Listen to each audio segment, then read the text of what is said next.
একটা মানুষ মারা যাচ্ছে ঘরের মধ্যে, তার কোনো সেবা যত্ন নাই, তার কোনো কদর নাই, আর কত বড় কথা বলে গেল। চিন্তা করা যায়? মা চিন্তা করো না, আমি ডাক্তারের কাছে যাচ্ছি ডাক্তার নিয়ে আসতে, যাবো আর আসবো।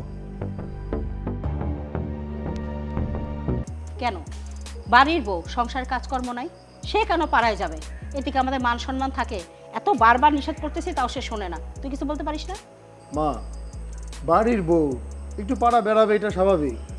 বাড়ি ঘরে কতক্ষণ থাকবে বলো? হয়তো কেউ অসুস্থ হয়েছে বা কোনো বাড়িতে ঝগড়া লাগছে, এটাই মিটকাট করতে যায়, এই তো। মানেটা কি? তোর বউ কি গ্রামের মাতব্বর? হ্যাঁ, মানুষের ঝগড়া ফ্যাসাদ থামাইতে যায়, কে অসুস্থ, কে কোথায় যাবে, হাসপাতালে যাবে না কোথায় যাবে, সেটা তদারকি করা কি তোর বউর দায়িত্ব হয়ে পড়ছে?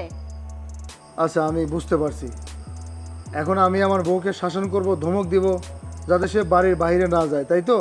তাছাড়া বড় বৌমার কাছে আমি আর একটা কথা শুনছি। কি শুনছো?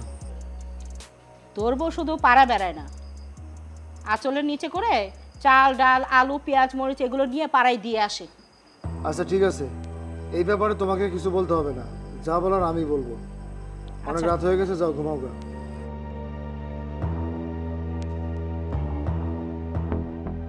তুমি যে কি বলবা সেটা আমি ভালো করেই বুঝি।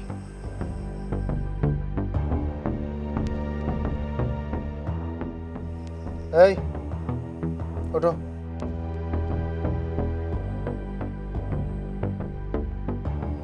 তোমার নামে আমি এসব কি শুনতেছি? কি শুনতেছি এসব তোমার নামে আমি? কি শুনতেছো তুমি?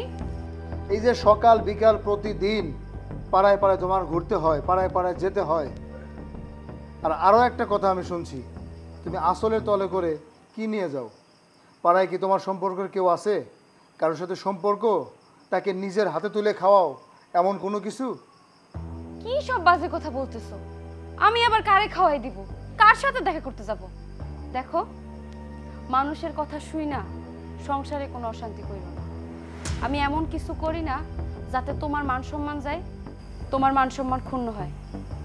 আমি এই বাড়ির বউ, তোমরা আমার যেমনে যেমনে চলতে বলতেছো আমি তেমনি চলতেছি। তারপরে যদি তোমাকে বাড়ির কেউ আমার সহ্য করতে না পারে, এতে আমার কি দোষ? রহিমা খালা আমার কাছে একটু ডাল ভর্তা চেয়েছিল, বলছিল যে আমার হাতে ডাল ভর্তা নাকি অনেক মজা হয়, তাই আমি তার জন্য একটু ডাল ভর্তা বানিয়ে নিয়ে গেছিলাম।